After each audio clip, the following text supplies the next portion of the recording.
बिस्मिल्लाहिर्रहमानिर्रहीम। कल के सबक में हमने चार चीज़ें पढ़ी कि ज़कात किस पर फ़र्ज़ है, ज़कात किन चीज़ों पर फ़र्ज़ है, निसाब क्या है, कौन सी चीज़ें काबिल ज़कात अमवाल से मनफ़ी की जाएंगी और कौन सी चीज़ें मनफ़ी नहीं की जाएंगी। तो ज़कात किस शख्स पर फ़र्ज़ है इसके बारे में हमने पढ़ा कि जिस शख्स में 6 शराइत पाई जाएंगी उस पर ज़कात फ़र्ज़ है। नंबर 1 कि वो मुसलमान हो, बालिग हो, आकिल हो, साहिब निसाब हो और उसके माल पर 1 साल गुजर चुका हो। इसी तरीके से माली वाजिबात से भी उसका माल ज़ायद हो, लायबिलिटीज़ कर्ज वगैरह जो है उससे ज़्यादा उसका माल हो। ठीक है। दूसरे नंबर पे हमने पढ़ा था कि ज़कात किन किन चीज़ों पर फ़र्ज़ है। हर चीज़ पर फ़र्ज़ नहीं है। काबिल ज़कात अमवाल जो है, ज़कातेबल एसिड्स सिर्फ 4 है। Number 1 gold, number 2 silver, number 3 cash और number 4 goods for trade. Tradable assets जो है सोना, चांदी, नकदी, माली तिजारत, ये 4 चीज़ें हैं, इन पर ज़कात होती है। इनके अलावा बकिया दुनिया की तमाम चीज़ें जो है उन पर ज़कात नहीं है। ठीक है।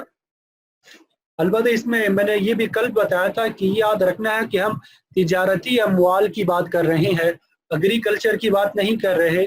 इसी तरह मादनियात जो है उसकी बात नहीं कर रहे, और इसी तरीके से मवेशी जो है, जानवर वगैरह, उनकी बात भी नहीं कर रहे। उनके अलावा जो है कि हम बात कर रहे हैं तिजारती अमवाल। ठीक है। उनके लिए अलग निसाब है और अलग निज़ाम है। अब ये काबिल ज़कात अमवाल के बारे में पढ़ा कि सोना किसी भी शक्ल में हो, किसी भी मकसद के लिए हो, ज़कात लाजिम होती है। चांदी भी किसी भी शक्ल में हो, किसी भी मकसद के लिए हो, इस पर ज़कात होती है। अब एक कीमत खरीद होती है इनकी और एक कीमत फ़रोख्त। तो कीमत खरीद पे ज़कात नहीं होती बल्कि कीमत फ़रोख्त पर ज़कात होती है। ठीक है। जिस दिन आपने ज़कात अदा करनी है उस दिन सोने और चांदी की जो कीमत होगी उसके हिसाब से आप ज़कात अदा करेंगे, कीमत खरीद को आप नहीं देखेंगे। तीसरे नंबर पे काबिल ज़कात अमवाल में नकदी है, तो ये भी किसी भी शक्ल में हो, किसी भी मकसद के लिए हो, इन पर ज़कात होगी। चाहे बैंक में हो, आपके अपने हाथ में है, किसी के पास अमानत रखवाई है, शेयर्स या बॉन्ड्स की शक्ल में है, कमेटी आपने डाली है तो उसमें जितनी रकम आपने जमा करवाई है वो सब की सब रकम, हज या शादी के लिए आपने रकम जमा की है, गैर मुल्की करेंसी की सूरत में आपके पास है। इसी तरह आपने किसी को कर्ज दिया है और वो कर्ज वापस मिलने की उम्मीद है, वाजिबुल वसूल कर्जे जो है, रिसीवेबल लोन्स जो है, और अगर आपने इंश्योरेंस पॉलिसी जमा करवाई है तो जो प्रीमियम है, इन तमाम चीज़ों पर ज़कात लाजिम होती है। ठीक है। ये नकदी में आते हैं तमाम चीज़ें। माली तिजारत के बारे में हमने पढ़ा कि जिसको बेचने की नीयत से ख़रीदा जाए और ज़कात वाले दिन तक बेचने की नीयत बरकरार हो। ये कल के सबक को मुख्तसरन दोहराया जा रहा है ताकि जो साथी नए हैं उनको भी समझ आए। तो हमने फिर आगे पढ़ा कि अगर किसी ने प्लाट को खरीदा, खरीदते वक्त बेचने की नीयत थी और ज़कात वाले दिन तक उसकी नीयत बरकरार थी तो ये माली तिजारत है।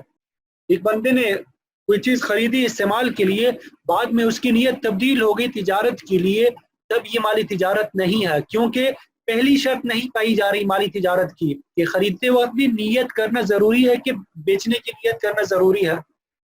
तीसरे नंबर पे हमने पढ़ा एक बंदे ने कोई चीज़ खरीदते वक्त बेचने की नीयत से खरीदी लेकिन बाद में नीयत तब्दील हो गई, अपने इस्तेमाल के लिए रखी, तो इसके बारे में भी हमने पढ़ा कि ये माली तिजारत में शुमार नहीं होगी। क्यों? इस वजह से कि दूसरी शर्त इसमें नहीं पाई गई कि तिजारत की यानी बेचने की नीयत बरकरार हो। यहाँ पे बेचने की नीयत बरकरार नहीं है। ठीक है। आगे फिर हमने निसाब के बारे में पढ़ा। निसाब का मतलब है वो मखसूस मिकदार जिसका मालिक होने पर ज़कात फ़र्ज होती है। तो निसाब की दो किस्में हैं, एक वो निसाब जिसके ज़रिए ज़कात के लाजिम होने या ना होने का फैसला करते हैं कि किस बंदे पर ज़कात फ़र्ज है या नहीं, एक ये निसाब है।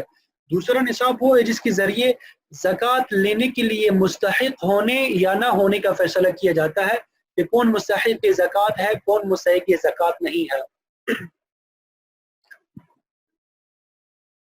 तो जो पहला निसाब है उसको हम यहाँ ताबीर करेंगे निसाब बराए वजूब ज़कात, ज़कात के लिए, ज़कात के वजूब के लिए जो ज़कात है, निसाब है। ठीक है। تو یہاں پہ دیکھیں 4 قابل زکوٰۃ اموال ہم نے ذکر کر دیے، سونا، چاندی، نقدی مالی تجارت۔ تو اگر کسی کے پاس صرف سونا ہو، 7.5 تولہ سونا ہو، تو وہ صاحب نصاب ہے اور سال گزرنے پر اس پر زکوٰۃ لازم ہوگی۔ اسی طرح اگر کسی کے پاس صرف چاندی ہے، باقی نہیں ہے کوئی چیز، تو 52.5 تولہ چاندی اگر اس کے پاس ہے، اس پر زکوٰۃ لازم ہوگی۔ اسی طرح اگر کسی کے پاس کوئی سے 2 اموال زکوٰۃ ہے، مثلا سونا چاندی ہے، یا کوئی سے 3 اموال زکوٰۃ ہے، چاندی، نقدی، مالی تجارت، یا 4 اموال زکوٰۃ ہے، سونا، چاندی، نقدی، مالی تجارت، چاروں کے 4 ہے اس کے پاس، تو ان تینوں صورتوں میں اگر ان چیزوں کی مالیت 52.5 تولہ چاندی کی مالیت کے بقدر ہو تو وہ صاحب نصاب بن جائے گا اور سال گزرنے پر اس کی زکوٰۃ ادا کرے گا۔ ٹھیک ہے، آج کل جو چاندی کی 52.5 تولہ چاندی کی قیمت ہے تقریباً 46,329، اس کے قریب ہے۔ اچھا، پھر آگے ہم نے پڑھا کہ کن چیزوں کو زکاتبل ایسڈ سے، قابل زکوٰۃ اموال سے مائنس کرتے ہیں، منفی کرتے ہیں۔ ٹھیک ہے، تو جتنی بھی قرضے ہیں، واجب الادا چیزیں ہیں، ان کو زکاتبل اموال سے، زکاتبل ایسڈ سے مائنس کرتے ہیں۔ یہ جو ہم نے قابل زکوٰۃ اموال دیکھے 4، ان کو جمع کرنے کے بعد، پلس کرنے کے بعد ان چیزوں کو اس سے مائنس کرتے ہیں۔ یہ تمام چیزیں در حقیقت قرضہ ہے، یہ تمام چیزیں کیا ہے؟ قرضے ہیں، انسان پر ڈیوز ہے، جس کی مختلف صورتیں ہیں۔ ٹھیک ہے، سب سے پہلی چیز ہم نے یہاں پہ ذکر کی واجب الادا قرض۔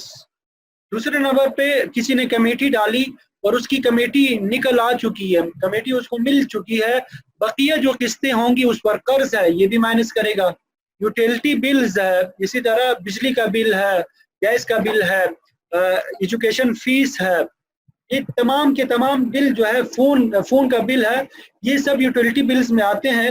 تو یہ بھی چونکہ ڈیوز ہو چکے ہیں، قرض ہے بندے کے اوپر، تو ان کو بھی مائنس کریں گے صرف موجودہ مہینے کے۔ ٹھیک ہے، ایک بندے نے کوئی چیز قسطوں پر خریدی ہے تو بقیہ جو 1 سال کی قسطیں ہیں وہ اس پر قرض ہے، اس کو بھی مائنس کرے گا وہ۔ ملازمین کی واجب الادا تنخواہیں وہ بھی مائنس کریں گے۔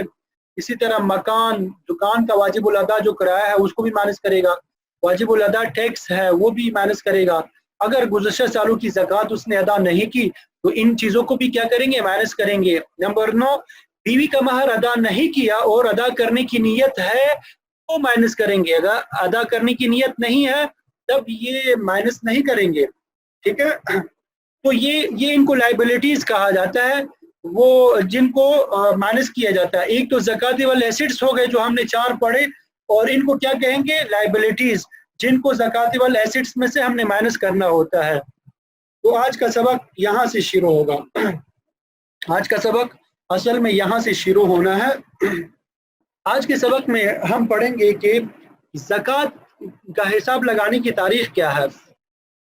یہ زکوٰۃ کی جو تاریخ ہے وہ ہم کیسے شمار کریں گے اور اس کا طریقہ کیا ہے۔ تو اس میں ایک بات یہ یاد رکھیں کہ زکوٰۃ کے لیے نہ تو کوئی زمانہ مقرر ہے، ٹھیک ہے، کہ اس زمانے میں یا اس تاریخ میں زکوٰۃ ادا کی جائے۔ ہر آدمی جو ہے اس کی زکوٰۃ کی تاریخ الگ اور جدا ہوتی ہے۔ کس طریقے سے؟ کیونکہ شریعت نے یہ کہا ہے کہ جو شخص جس تاریخ کو صاحب نصاب بنے تو وہ تاریخ اگلے سال اسی تاریخ کو وہ کیا کرے گا؟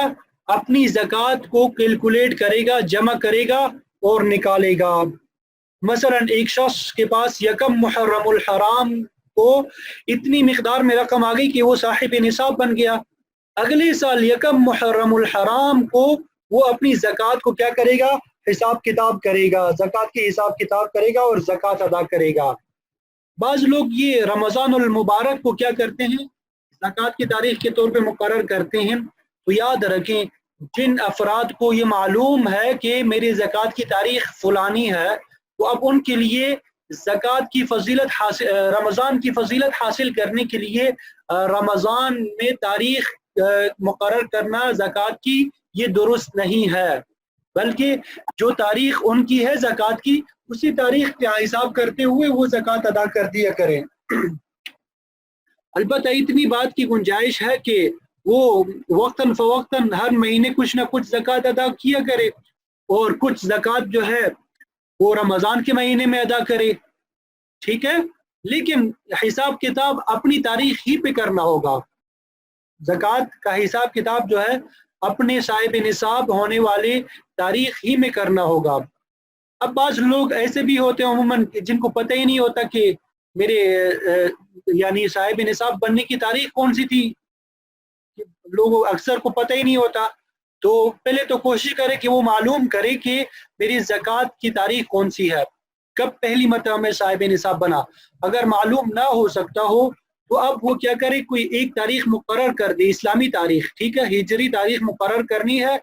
अब आइंदा इसी तारीख के हिसाब से उसने ज़कात अदा करनी होगी। तो इसमें ये बात याद रखें कि ज़कात का जो हम हिसाब लगाते हैं इसमें कमरी साल का एतबार होता है, हिजरी साल का एतबार होता है, जिसको अमूमन उर्फ़ आम में इस्लामी तारीख कहा जाता है। ठीक है, तो इंसान को कोशिश करनी चाहिए कि हिजरी तारीख ही के हिसाब से अपनी ज़कात अदा करें।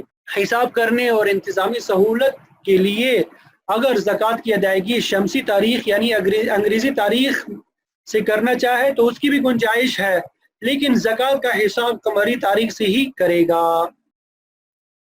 अब इसमें एक अहम बात आपने नोट करनी है कि निसाब पूरे होने के बाद हर रुपए पर और काबिल ज़कात अमवाल पर साल गुजरना लाजिम नहीं है। ठीक है, एक बंदा साहिब निसाब हो गया, यकम रमज़ान को साहिब निसाब हो गया, अगले साल उसी तारीख को यकम रमज़ान को उसने देखना है कि काबिल ज़कात अमवाल में से क्या क्या चीज़ें उसके पास है। साल के दौरान अगर उससे कोई चीज़ ख़त्म हो जाती है, नई चीज़ आती है, उसका कोई एतबार नहीं है। साल की इब्तिदाई तारीख को वो देखेगा, साल के आखिरी तारीख को देखेगा, तो उस वक्त में जो उसके पास काबिल ज़कात अमवाल होंगी उसके हिसाब से वो ज़कात अदा करेगा। मसलन यहाँ पे देखिए, ये 10 शाबान को एक शख्स के पास तकरीबन 3 लाख रुपए थे, 3 लाख रुपए थे यहाँ पे। उसके बाद रमज़ान आ गया, 1 लाख और आ गए, 4 लाख हो गए। शव्वाल आ गया, 1 लाख और आ गए, 5 लाख हो गए। दुल्क़ादा आ गया, 1 लाख और 6 हो गए। ठीक है, दुल्हिज्जा आया तो 1 लाख और उसके पास आ गए, तो गोया 7 लाख। रबीउल अव्वल आया तो उसके पास 1 लाख और आ गया, कुल 8 लाख रुपए हो गए। चलते चलते रजब का महीना आया, 4 लाख रुपए उससे खर्च हो गए। ठीक है, पहले 8 लाख थे, अब 4 लाख रुपए उसके खर्च हो गए। चलते चलते 10 शाबान अगले साल की आ गई, अब उसके पास उस वक्त 4 लाख रुपए है, तो अब ये सिर्फ क्या है, 4 लाख रुपए की ज़कात अदा करेगा। ठीक है, साल के दौरान जो उसके पास 8 लाख रुपए थे उसका हिसाब किताब नहीं, अभी जो 10 शाबान अगले साल को उसके पास जितनी रकम है काबिल ज़कात अमवाल है उसकी ज़कात अदा करेगा। ठीक है, अब ये ज़कात का जो हिसाब लगाने का तरीका क्या है, ज़कात को कैलकुलेट करने का तरीका क्या है, इंतहाई आसान है, कोई मुश्किल नहीं है। अभी तक जो हमने चीज़ें पढ़ी है, ज़कातेबल एसेट्स जो है काबिल ज़कात अमवाल, ठीक है, उनको आपने जमा करना है। 4 चीज़ें थी ना, सोना, चांदी, नकदी, माल तिजारत, इन 4 चीज़ों को आपने जमा करना है, इनकी मालियत को देखना है। 10 लाख है, 20 लाख है, 5 लाख है, 2 लाख है, 3 लाख, जितनी भी है इन सब को आपने जमा करना है। जमा करने के बाद फिर लाइबिलिटीज को आपने जमा करना है। आपके ऊपर जो कर्जे हैं जिनको आपने माइनस करना है, वो उनको जब जमा करेंगे उसका टोटल जब निकल आए तो आपने ज़कातेबल एसेट्स से लाइबिलिटीज को माइनस करना है, तो आपकी ज़कातेबल अमाउंट जो है वो निकल आएगी जिसकी आपने ज़कात अदा करनी है। तो जो ज़कातेबल अमाउंट आपकी निकल आएगी उसका आपने 2.5% अदा करना है। 2.5% कैसे निकालेंगे, एक फार्मूला ये है कि ज़कातेबल अमाउंट जो आपकी है उसको 40 पर तकसीम करें, डिवाइड करें, तो आपकी काबिल ज़कात मालियत जो होगी वो निकल आ जाएगी, आपने जितनी ज़कात अदा करनी होगी वो निकल आ जाएगी। ठीक है, इसी तरह यहाँ पे उर्दू में भी लिखा है कि काबिल ज़कात असासे जो है अमवाल है उसमें जिम्मेदारियाँ यानी लाइबिलिटीज, कर्जे वगैरह उनको माइनस करेंगे तो काबिल ज़कात मालियत आपकी निकल आएगी, यानी जितनी रकम की आपने ज़कात अदा करनी है। ठीक है, और फिर काबिल ज़कात मालियत को जब 40 पर तकसीम करेंगे تو آپ کی زکات نکل آئے گی جتنی آپ نے ادا کرنی ہے۔ اچھا، یہ تمام مراحل آپ نے طے کر دیے۔ اب جس کو زکات دینی ہے اس کو کہتے ہیں مستحق زکات۔ اب مستحق زکات کون ہے؟ شروع میں ہم نے پڑھا تھا کہ نصاب کی دو قسمیں ہیں، ایک تو وہ ہے جس سے ہم معلوم کریں گے کہ بندے پر زکات لازم ہے یا نہیں، دوسرا نصاب وہ ہے کہ جس کے ذریعے سے ہم نے معلوم کرنا ہے کہ آیا یہ بندہ زکات کا مستحق ہے یا نہیں۔ ان دونوں میں تھوڑا سا فرق ہے، معمولی سا فرق آپ نے یہ سمجھنا ہے۔ سونا، چاندی، نقد رقم، مال تجارت، یہ چار چیزیں وہاں پہ پہلے والی نصاب میں بھی تھی، یہاں پر بھی ہے، لیکن یہاں پہ پانچویں چیز ایک زائد چیز ہے جس کو کہتے ہیں ضرورت سے زائد سامان۔ پانچویں چیز یہاں پہ کیا ہے؟ ضرورت سے زائد سامان، ٹھیک ہے؟ ہاں، وہ پہلے والی نصاب میں زکوٰۃ کے وجوب کے نصاب میں صرف چار چیزیں تھی، سونے، چاندی، نقد رقم اور مالی تجارت کو دیکھنا تھا، لیکن مستحق کے زکوٰۃ والے نصاب میں ہم نے دیکھنا ہے ان چار چیزوں کو بھی، اور پانچویں چیز ہے ضرورت سے زائد سامان۔ اب یہ پانچویں چیز جو ہے ضرورت سے زائد سامان، یہ کیا چیز ہے؟ ہر وہ چیز جس کی عام طور پہ ضرورت نہیں پڑتی، جس کی عام طور پر ضرورت نہیں پڑتی، مثلا ایسے برتن جو عام طور پہ استعمال نہیں ہوتے، گھروں میں پھینک پڑے ہوتے ہیں، کبھی سال میں ایک آدھ دفعہ ضرورت پڑ جاتی ہے، یا ایسا سامان جو پیک رکھا ہوا ہے اور بالکل استعمال نہیں کیا جاتا، یا اسی طریقے سے ایسا سامان جو محض گناہ کے کاموں میں استعمال ہوتا ہے، وی سی آر، ٹی وی وغیرہ تو صرف گناہ کے کاموں کے لیے استعمال ہوتے ہیں، یہ ضرورت سے زائد سامان ہے۔ ایک بندے کا گھر ہے، اس کی رہائش ہے اس میں، تو وہ ضرورت میں داخل ہے، ضرورت سے زائد نہیں ہے، ٹھیک ہے؟ گاڑی اس کے پاس ہے، وہ استعمال میں ہے، اس کی ضرورت میں داخل ہے، موٹر سائیکل اس کے پاس ہے، وہ بھی ضرورت میں داخل ہے، ضرورت سے زائد سامان وہ نہیں ہے۔ اسی طرح گھر میں فریج ہے، اے سی ہے، یہ سب کے سب یہ ضرورت میں داخل ہے، موبائل ہے، لیپ ٹاپ ہے، یہ تمام کی تمام چیزیں جو استعمال میں ہے انسان کی، تو اس کو ضرورت میں داخل سمجھیں گے۔ اچھا، اس میں یہ بات بھی یاد رکھیں، ہر انسان کی ضرورت مختلف ہے، میری ضرورت کی چیزیں الگ ہے، آپ کی ضرورت کی چیزیں الگ ہے، ہمارے جو حکمران ہیں ان کی ضروریات الگ ہے، ٹھیک ہے؟ ہر ایک بندے کے اعتبار سے ضرورت کی تعریف جو ہے مختلف ہو جاتی ہے۔ گاؤں دیہات میں رہنے والا جو بندہ ہے اس کی ضرورت کی میں بہت کم چیزیں ہوں گی، اور یہاں پہ شہر میں رہنے والا جو ہے اس کی ضرورت کی چیزیں زیادہ ہوں گی۔ اسی طرح پھر جیسے اوپر جاتے جائیں گے، ہر ایک کی ضرورت کی چیزیں کیا ہوتی جائیں گی؟ زیادہ ہوتی جائیں گی۔ تو مستحق کی زکوٰۃ کی تعریف یہ یاد رکھیں، اس کی ملکیت میں ان پانچ چیزوں میں سے کوئی ایک، ان پانچ چیزوں میں سے کوئی ایک یا ان پانچ چیزوں کا مجموعہ جو ہے 52.5 تولہ چاندی کی مالیت کے برابر نہ ہو۔ مستحق زکوٰۃ کون ہے؟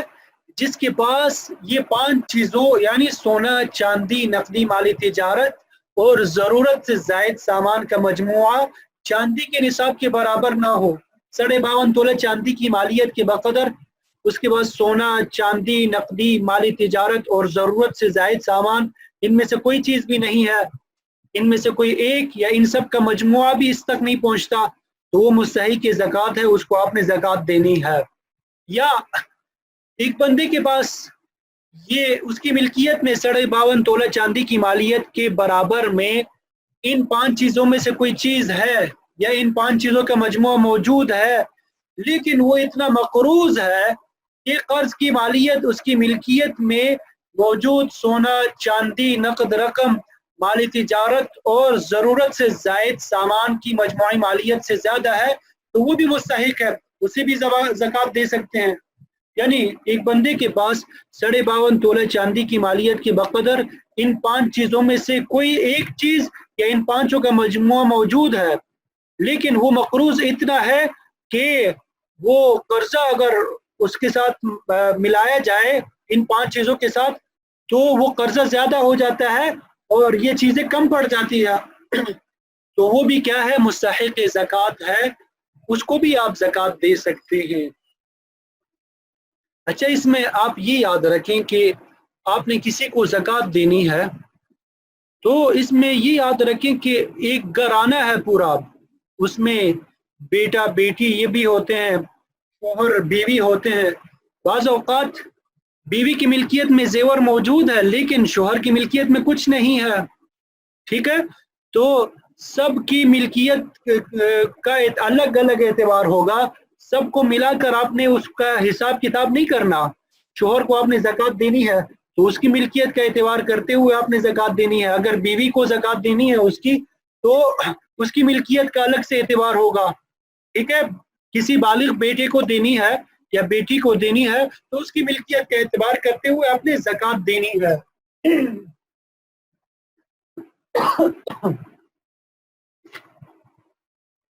اچھا، اس میں عموماً بعض ساتھی سوال کرتے ہیں کہ ہمیں کیسے معلوم ہو کہ وہ مستحق زکات ہے؟ اگر آپ کسی سے پوچھیں گے کہ آپ مستحق زکات ہے تو کوئی بھی نہیں بتائے گا کہ میں مستحق زکات ہوں، بلکہ آپ اس طریقے سے پوچھ سکتے کیا آپ زکات ادا کرتے ہیں، تو وہ ہر کوئی بتائے گا جی ہاں میں کرتا ہوں یا نہیں کرتا۔ تو جس نے بتا دیا کہ میں زکات ادا نہیں کرتا، آپ سمجھ لیں کہ وہ مستحق زکات ہے، ٹھیک ہے؟ اسی وجہ سے شریعت نے یہ کہا ہے کہ جو قریبی رشتہ دار ہے، جو قریبی رشتہ دار ہے ان کو زکات دینے کا ڈبل ثواب ہے، کیونکہ ہر ایک انسان کو معلوم ہے کہ جو میرے قریبی رشتہ دار ہے ہر ایک کی حالت معلوم ہوتی ہے کہ کتنے پانی میں ہے یہ بندہ، کتنا مال ہے اس کے پاس۔ تو شریعت نے اپنے قریبی رشتہ دار کو زکات دینے کے بارے میں ڈبل ثواب کا بتایا ہے۔ نمبر 1 صلہ رحمی کا ثواب بھی ملتا ہے، نمبر 2 زکات کی ادائیگی کا بھی، ٹھیک ہے؟ تو سب سے پہلے ہمیں کوشش کرنی چاہیے کہ اپنی قریبی رشتہ داروں میں جو مستحق ہے ان کو زکات دے دیں، ٹھیک ہے؟ اسی طریقے سے دینی مدارس میں، اور دینی مدارس ہے جہاں پہ دینی تعلیم ہوتی ہے وہاں پہ زکات دینے کا بھی ڈبل ثواب ہوتا ہے۔ ایک زکات دینے کا ثواب، دوسرا دین کی اشاعت کا ثواب، اس طرح بہت سی چیزیں ہیں جہاں پہ ڈبل ثواب ملتا ہے۔ تو آپ کوشش یہ کریں کہ سب سے پہلے اپنے قریبی رشتہ داروں میں دیکھیں کوئی مستحق زکات ہے ان کو زکات ادا کرے، پھر اس کے بعد دینی مدارس جو ہے ان کا جو آپ کے قریبی علاقوں میں جو بھی دینی مدارس ہے جہاں پہ دین کی تعلیم ہوتی ہے وہاں پہ زکات کا اہتمام کریں۔ اچھا، یہاں تک تو ہم نے مستحق زکات کی تعریف بھی پڑھ لی، اب مستحق زکات بھی ہمیں معلوم ہوا، بس یہ 2 باتیں رہ گئی یا پھر سیشن ختم ہونے والا ہے۔ اب زکات کی ادائیگی کے لیے شرائط کیا ہے؟ تو یہ چند شرائط ہے۔ نمبر 1 صحیح مصرف، جو مصارف زکات ہے، ٹھیک ہے؟ قرآن مجید میں 8 مصارف زکات بیان کیے گئے ہیں۔ سورہ توبہ میں انما الصدقات للفقراء والمساکین والعاملین علیہا، تو ان 8 مصارف میں قدر مشترک جو ہے کہ وہ غریب اور فقیر ہو، مستحق ہو، ٹھیک ہے؟ سوائے والعاملین علیہا، والعاملین علیہا پرانے زمانوں میں جب حاکم زکات جمع کرتا تو اس کے لیے چند افراد کو مقرر کرتا کہ آپ زکات وصول کرو، تو جو زکات وصول کرنے والے تھے، جمع کرنے والے تھے، ان کی تنخواہیں جو تھی وہ بھی زکات کی رقم سے ادا کی جاتی تھی، اگرچہ وہ غنی ہوتے تھے، مستحق نہیں ہوتے تھے، ٹھیک ہے؟ تو سب سے پہلے صحیح مصرف آپ نے ڈھونڈنا ہے، مستحق زکات کو تلاش کرنا ہے، ٹھیک؟ نمبر 2 زکات دیتے وقت زکات کی نیت کرنی ہے۔ اس میں یہ یاد رکھیں جب آپ اپنی رقم کو الگ کرتے ہیں، زکات کی رقم الگ کرتے ہیں، اس وقت اگر آپ نے زکات کی نیت کر دی تو وہ بھی کافی ہے۔ نمبر 3 تملیک، یہ بہت اہم چیز ہے، مالک اور قابض بنانا۔ تملیک کا مطلب کیا ہے؟ مالک اور قابض بنانا، کہ جو مستحق زکات شخص ہے اس کو مالک بنا کر دینا ضروری ہے۔ اسی وجہ سے، اسی تملیک کی وجہ سے مسجد کی تعمیر پر زکات کی رقم نہیں لگتی۔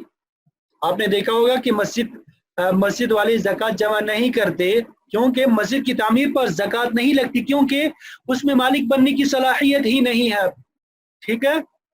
इसी तरह जो रिफाही काम है उनको भी ज़कात की रकम डायरेक्टली नहीं लगती, इस वजह से उनको देना भी ठीक नहीं है, बल्कि किसी मुस्तहिक को मालिक बनाकर देना ज़रूरी है, या जो शख्स या जो इदारा मुस्तहिक के बिहाफ पर ज़कात वसूल करे और मुस्तहिकीन ज़कात ने उनको वकील बनाया हो तो वो भी वसूल कर सकते हैं। नंबर 4, किसी चीज़ का इवज़ ना हो, यानी ज़कात की रकम जो है आप किसी चीज़ के इवज़ में, किसी चीज़ के तबादले के तौर पर नहीं दे सकते। आजकल ये सवाल बहुत ज़्यादा पूछा जा रहा है, बिलखुसूस फैक्ट्री वाले जो ताजिर बिरादरी है वो पूछ रहे हैं कि मुफ्ती साहब ये 1 माह हो गया कोई काम नहीं है, मुलाजमीन वगैरह को तनख्वाह कीमत में हम ज़कात की रकम दे सकते हैं या नहीं? तो याद रखें, ज़कात की रकम तनख्वाह कीमत में नहीं दी जा सकती। आपका कोई मुस्तहिक ज़कात मुलाजिम है तो उसको आप तनख्वाह के अलावा अलग से ज़कात की रकम दे सकते हैं, लेकिन तनख्वाह कीमत में आप ज़कात नहीं दे सकते। चाहे आपके घर का मुलाजिम है, फैक्ट्री का मुलाजिम है, दुकान का मुलाजिम है, इसमें कोई फ़र्क नहीं है। ठीक है, अब ये हम समझने की कोशिश करेंगे कि किसको ज़कात नहीं दे सकते। ये आखिरी बात जो है कि किसको ज़कात नहीं दे सकते। सबसे पहले साहिब निसाब, अभी हमने पढ़ा कि जो साहिब निसाब होगा उसको ज़कात नहीं दे सकते। नंबर 2, काफिर गैर मुस्लिम को ज़कात नहीं दे सकते। नफली सदाकात जो है गैर मुस्लिम को दे सकते हैं, लेकिन वाजिबी सदाकात जो है, इसी तरह ज़कात जो है, ये गैर मुस्लिम को नहीं दे सकते। नंबर 3, उसूल और फुरू को भी ज़कात नहीं दे सकते। उसूल का मतलब वालिदैन, जिससे इंसान पैदा हुआ है, वालिदैन, वालिद, दादा, परदादा, इन सब को, इनमें से किसी को भी ज़कात नहीं दे सकते। और फुरू से मुराद जो इंसान से पैदा हुए हैं, बच्चे हैं, नवासे हैं, पोते हैं, उनको ज़कात नहीं दे सकते। तो ये मालूम हुआ कि वालिदैन को भी ज़कात नहीं दे सकते, बच्चों को भी ज़कात नहीं दे सकते। ठीक है। नंबर 4, मियाँ बीवी जो है एक दूसरे को ज़कात नहीं दे सकते। मियाँ बीवी एक दूसरे को ज़कात नहीं दे सकते। तो ये चंद रिश्तेदार जो है इनको ज़कात नहीं दी जा सकती। एक तो वालिदैन और बच्चे और मियाँ बीवी एक दूसरे को। बकिया जो रिश्तेदार है, भाई बहन है, या इसी तरह भांजे भतीजे वगैरह, उन सबको ज़कात दी जा सकती है, तो उनको ज़कात देनी चाहिए। ठीक है, उनको ज़कात देने का डबल सवाब मिलेगा। नंबर 5, सैयद यानी हाशिमी को भी ज़कात नहीं दे सकते। सादात को भी ज़कात नहीं दी जा सकती। सादात में जो है हज़रत अब्बास रज़ी अल्लाह ताला अन्हु, हज़रत हारिस रज़ी अल्लाह ताला अन्हु, हज़रत अली रज़ी अल्लाह ताला अन्हु, हज़रत अकील रज़ी अल्लाह ताला अन्हु, हज़रत जाफर रज़ी अल्लाह ताला अन्हु, इनकी औलाद जो है इनको सादात कहा जाता है। इनमें से किसी की औलाद को भी ज़कात नहीं दी जा सकती। ठीक है, क्योंकि ज़कात जो है ये इसको अवसाखुन नास कहा गया है, गंदा माल कहा गया है, और ये तमाम पाकीज़ा अफराद हैं, इनको ज़कात नहीं दी जा सकती। ठीक है, तो आपने ये याद रखना है कि इन अफराद को ज़कात नहीं दे सकते। इनके अलावा बकिया तमाम अफराद को ज़कात दी जा सकती है। जो सादात है उनकी ज़कात के अलावा बाकी नफली सदाकात जो है, गिफ्ट के ज़रिए मदद करनी चाहिए, बहुत अजर व सवाब मिलता है, क्योंकि वो नबी करीम सल्लल्लाहु अलैहि वसल्लम के ख़ानदान के अफराद हैं, हमारे सरों के ताज है। हम जब भी नमाज पढ़ते हैं अल्लाहुम्मा सल्ली अला मुहम्मद व अला आलि मुहम्मद, हर नमाज में उनके लिए दुआ करते हैं। आलि मुहम्मद में एक कौल के मुताबिक सिर्फ सादात दाखिल है, दूसरे कौल के मुताबिक हर मुमिन जो है, मुत्तकी मुमिन इसमें दाखिल है। तो दुआ भी करते हैं और उनका हक भी हमारे ऊपर है। तो हमें कोशिश करनी चाहिए कि ज़कात तो नहीं दी जा सकती उनको, लेकिन ज़कात के अलावा जो नफली सदाकात है, गिफ्ट के ज़रिए इनकी मदद करनी चाहिए। अल्हम्दुलिल्लाह, ज़कात के बारे में जो मोटे मोटे उसूल थे वो हमने सीख लिए, पढ़ लिए। तो अभी आपने जो सवालात पूछने हैं वो आप पूछेंगे। कल इंशाल्लाह हमारा आखिरी सेशन होगा, उसमें हम अमली तौर पे जो ये उसूल हमने पढ़े हैं इनकी तत्बीक करेंगे, एप्लीकेशन करेंगे कि एक आम ताजिर है, وہ کن چیزوں کی زکوٰۃ ادا کرے گا، ایک عام آدمی ہے وہ کیسے زکوٰۃ ادا کرے گا، اسی طریقے سے ایک بندے کے پاس کمپنی ہے تو وہ کمپنی کی زکوٰۃ کیسے ادا کرے گا، اسی طرح کوئی مینوفیکچرنگ کا کام کرتا ہے، کوئی سروسز کا کام کرتا ہے، ہر ایک جو ہے وہ اپنی زکوٰۃ کیسے ادا کرے گا، اس کی انشاءاللہ کل تفصیل پڑھ لیں گے۔